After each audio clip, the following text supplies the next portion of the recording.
네, 안녕하십니까. 안녕하십니까 여러분. 반갑습니다. 사주 가문이 명리 가문이 이번 시간에는 지난 시간에 많은 분들이 질문해 주셨어요. 명리학이 개인에게는 당연히 어떤 인생의 나침반, 지도 같은 역할을 한다. 그렇다면 기업에는 어떤 역할을 해줄까? 기업에도 필요하다고요? 어떤 조직에서도 필요하다고요? 왜 필요한지 교수님 한번 설명해 주시죠. 기업의 목적은 네. 일단 돈을 많이 벌어야 돼요. 기업이 그렇죠. 유지가 돼야 됩니다. 네, 그 다음에 거기에 근무하는 종업원들이 마음 놓고 회사를 다닐 수 있도록 하고, 그 다음에 종업원들을 풍요롭게 만들어줘야 됩니다. 그러려면 제일 중요한 것이 기업에서는 사람입니다. 사람을 잘못 쓰면 기업이 망합니다. 사람을 잘 쓰면 기업이 일어나기도 합니다. 사람을 쓰는 것도 중요하지만 어떻게 배치를 해서 일을 시키냐가 중요하지요. 그 그렇죠? 사람에 가장 맞는. 그렇죠. 그 사람이 장점을 살려서 능력을 발휘할 수 있는 곳에 배치를 해야 됩니다. 네네. 그러면 기업 경영자는 무조건 사람이 기획실이 부족하다고 해서 그냥 사람을 무조건 배치하면 안 됩니다. 영업 부서에 사람이 부족하다고 해서 무조건 보내면 안 됩니다. 네. 영업에 맞는 사람을 보내야 됩니다. 적성에 맞고 그렇죠. 특성에 잘 맞는 사람을 그렇죠. 보내야 선택해서 뽑아서 그렇죠. 적소에 배치를 해야 된다. 그렇죠. 그러기 위해서는 그 사람의 영리를 사주팔자를 알이야. 이 사람이 어떤 특성을 가지고 있는가, 어떤 능력을 가지고 있는가를 알 수 있는 겁니다. 그게 적재적소의 배치입니다. 그렇군요. 경영자의 책임이라는 것이 사람 운용하는 겁니다. 경영자가 무슨 재주로 다 영업을 하고 온천일을 다 합니까? 사람을 어떻게 운용하느냐. 그 운용할 때 첫 번째가 사람의 특성과 개성을 살려서 적재적소에 배치하는 겁니다. 그러기 위해서는 명리를 알아야 되죠. 제가 예전에 대기업 다닐 때 S기업에 이제 입사를 해서 다닌 적이 있었습니다만 인성 검사부터 시작해서 아마도 MBTI 비슷한 그런 다 검사예요. 그렇습니다. 그걸 갖다가 정말 1시간 이상씩 시험 아닌 시험을 치거든요. 네. 근데 그 항목을 보면 거짓말을 할 수 없게 해요. 중간중간에 계속 비슷한 질문을 물어보는데 거기에 다른 대답을 하게 되면 거짓 대답이 되는 거죠. 네. 그걸 걸러냅니다. 그렇습니다. 그래서 그렇게 해서 이 사람을 파악하는데 저는 거기서 시험에서 끝난 줄 알았더니 그게 아니라 나중에 인터뷰를 하는데 면접을 보는데 7명, 8명씩 아마 들어갔던 기억이 납니다. 근데 거기 가보니까 관상을 보시는 분이 계시더라고요. 임원들이 한 6명이 앉아 계시는데 누군가 한 명이 날카롭게 위에서부터 아래까지 들어올 때부터 나갈 때까지 다 봅니다. 네. 그 사람이 관상학을 보시는 분이었어요. 그렇죠. 명리를 공부하신 유명하신 분이래요. 혹시 교수님 아니었죠? 교수님도 거기 앉아 계신 거 아니었습니까? 저도 갖고 와도 앉지요. 그런데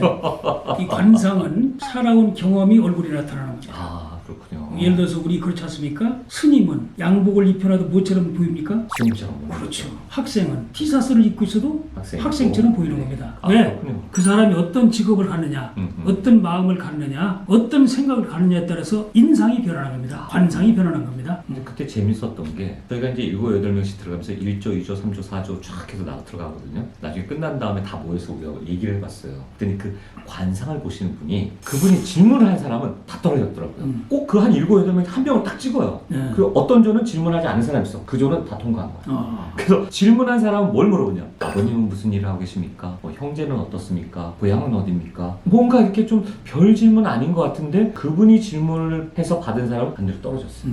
그 얘기는 그분이 뭔가 한번 짚어보는 거죠. 그렇죠. 그 짚어보는 사람을 거예요. 그렇죠. 말을 하게끔 만드는 예, 거고 그렇습니다. 어떻게 반응하는지를 한번 보는 거잖아요. 예. 질문의 난이도는 높지 않았어요. 너무 뻔한 겁니다. 그때 우리가 느꼈죠. 그분의 눈에 통과가 안 된 사람은 무조건 아웃이구나. 그분이 뭔가 보는 기준점이 있었겠죠. 있죠. 사실 관상학도 명리랑 다 통하는 거 아니에요? 일맥상통하는 거죠. 그렇죠. 예. 예. 어떻게 보면 명리학을 알아야지만 경영자 입장에서는 전략적인 의사결정을 할 수 있다. 그렇습니다. 예. 아까 교수님 말씀하신 인사팀에 갈 건지 예. 영업팀에 보낼 건지 그렇죠. 이 친구를 기획팀이나 재무팀으로 보낼 건지 그렇습니다. 그게 확실하게 난다. 예. 어떻게 보면 사업 성패의 중요한 그럼요. 기본이 되는 거네요. 사업이 성패는 네. 사람을 어떻게 쓰느냐에 따라 다른 겁니다. 교수님은 엄청난 또 이 사업가이시자 CEO셨잖아요. 그렇죠. 그때도 교수님께서 다 임명하셨을 거 아니에요. 예. 그 유명한 백화점도 예. 몇 년을 다 운영하시면서 그렇습니다. 굉장히 뭐 나중에 알고 보시면 아시겠지만 저희 교수님 엄청난 분이십니다. 유통이나 백화점 쪽에서 유명하셨던 분입니다. CEO 경력이 많으시고요. 교수님 그때도 이 공부하셨습니까? 공부했죠. 하시면서 이렇게 예. 적재적소에 그렇습니다. 저는 이제 우리 아들이 하나 있는데 지금 싱가포르에 있습니다. 원래 우리 아들이 그 전 세계적인 기업에 다니고 있었어요. 예, 구뭐로 시작하는 예, 그치. G뭐로 시작하는 그렇죠, 그렇죠. 예. 있었는데 예, 예. 저한테 상담을 해서 아드님이? 그렇죠. 해서 너는 미국으로 진출해라. 김정은의 딸뿐만 아니라 아드님도 복 받은 사람이네요. 자기가 뭘 해야 될지 나침판을 갖고 그렇죠. 이쪽으로 갈까? 이쪽으로 갈까? 근데 너 여기로 가라. 예. 해외로 가라. 그 중에서 뭘 해라. 그렇죠. 어허. 이런 일을 했으면 좋겠다. 지금도 그 G9 뭐시 계속 있습니까? 구글이? 아니 오. 다른 회사. 그래서 이제 그때 내가 일본과 관계되는 회사를 선택하라고 그랬어요.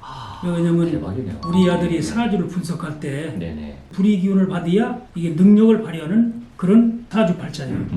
그러면 이제 국가적으로 볼 때 일본이 화. 불의 기운을 가진 나라예요. 중국은 토의 기운, 중국은 토의 기운을 가진 나라. 한국은 목의 한국은 기운, 목의 기운을 간목의 가진 나라. 그렇죠. 아, 그렇군요. 잘하십니다, 양 교수님. 아유, 예. 좀 하고 있습니다. 그럼 일본이 화의 기운이 있기 때문에 어떤 싱가포르나 뭐 중국에 있을 필요 없이 예. 차라리 일본 가서 본인에 맞는 역할을 해라. 그렇죠. 일본 기업 중에 뭐 선택해라. 그렇죠. 그래서 이제 일본 기업에 이제 선택을 했는데, 혹시 라쿠텐인가요? 그렇죠. 이제 그 기업이 이제 싱가포르에 대기업이? 오. 싱가포르에 가 있는 회사 하나를 맡아서 CEO로 합니다. 제가 신기가 있나 봐요. 어떻게 탁탁 맞추죠?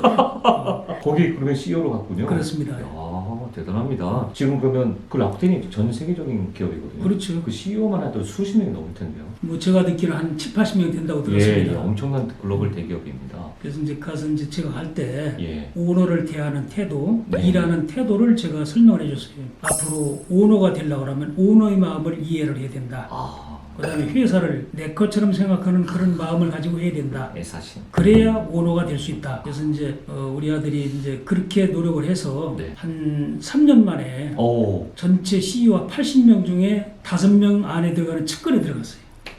야, 그 구구절절 와닿습니다. 예, 그거를 훌륭한 제가- 아버님의 이 조언 한마디에 오너의 마음을 읽을 줄 알아라. 예, 오너라고 생각하고 그 회사를 경영해요. 그렇습니다. 80명 중에 5명. 네. 그 5명 뭐 특별히 초대받고 일어나요? 이제 한 달에 한 번씩 오너하고 만나가지고 대박이네요. 이번에 이제 후지산을 같이 등반하면서 전체적인 그룹 경영에 대해서 협의를 한다고 합니다. 구글보다 훨씬 나은 것 같습니다. 뭐 제가 아는 후배도 구글에 있습니다만 거기는 철저하게 이렇게 경쟁을 시킨다고 그렇습니다. 하더라고요. 그래서 예. 언제 나갈지 모르는 겁니다. 예. 예, 그래서 굉장히 좀 그런 분위기인데 예. 저기 뭐야, 저 가까이 지내야겠습니다. 교수님 잘 좀 부탁드리겠습니다.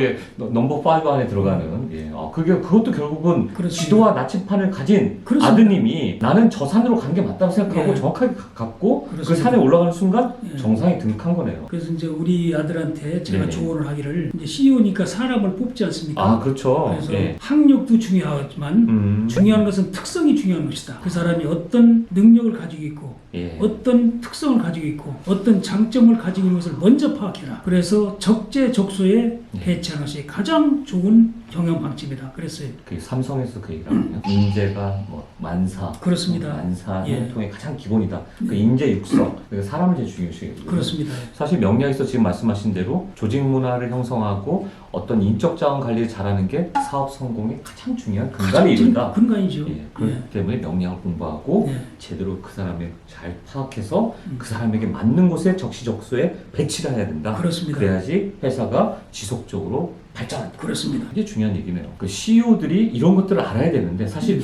우리나라 대기업 CEO들을 좀 알고는 있지만 그렇습니다. 대부분의 분들이 이걸 간과하지 않습니까? 명리학은 처음부터 사업 예측뿐만 아니라 기본이 될 수 있는 인적 자원을 위해서라도 알고 공부를 해야 된다. 그렇습니다. 모르면 의뢰를 해라. 그렇습니다. 조언을 구하라 이거군요. 그래서 이제 제가 네네. 느끼기에는 네. 우리 경영자 네네. 그다음에 부모님들 명리학을 반드시 알아야 됩니다. 우리 자녀들이 옛날에는 우리 나이 때만 해도 뭐 평균 수명이 한 60살밖에 안 됐어요. 네. 그러니까 일반 회사나 이런 데 들어가려면 네네. 나이 적성에 맞든 안 맞든 네네. 그냥 윗사람이 시키는 대로 내내 하면 정년 보장해주고 맞습니다. 승진도 시켜줬습니다. 네. 근데 요즘 세상이 정년 보장하는 사태가 있습니까? 거의 없죠. 없습니다. 네, 맞습니다. 네. 요즘에는 정년까지 다니면 희귀동물이라고 합니다. 그래서 능력 없으면 30대 중반, 40대 초반도 잘립니다. 근데 지금은 평균 수명이 90살입니다. 90살. 그럼 예를 들어서 뭐 40, 50대 중반에 회사를 나왔다? 50년 동안 뭐 할 겁니까? 그러면 처음부터 나의 적성에 맞는 일을 선택하면 그것이 예를 들어서 바리스타를 하든 운동을 하든 농사를 짓든 어업을 하든 공무원을 하든 사업을 하든 내 적성에 맞는 일을 하면 나이가 70, 80까지 할 수 있다 이 말씀입니다. 그런 측면에서는 앞으로는 우리 부모님들 그리고 사업하는 사람들이 이걸 반드시 알아야 된다고 저는 생각합니다. 네, 교수님의 말씀 잘 들었습니다. 기업을 하는 CEO 입장에서도 왜 명리학을 공부하고 명리학을 알아야 하는지 모른다면 조언이라도 구해야 되는데 왜 그런지에 대해서 오늘 이 시간 좀 알아봤습니다. 얼마나 중요한지 여러분 보셨죠? 네, 정말로 우리 삶 속에 어떤 회사가 성장하는 것뿐만 아니라 개인이 정확한 목표의식을 갖고 성장하는 데도 필요한 것이다 라는 좋은 말씀 드렸습니다. 오늘은 여기까지 하고요. 다음엔 좀 더 좋은 컨텐츠로 여러분 찾아뵙도록 하겠습니다. 여러분 아시죠? 좋아요와 구독은 사랑입니다.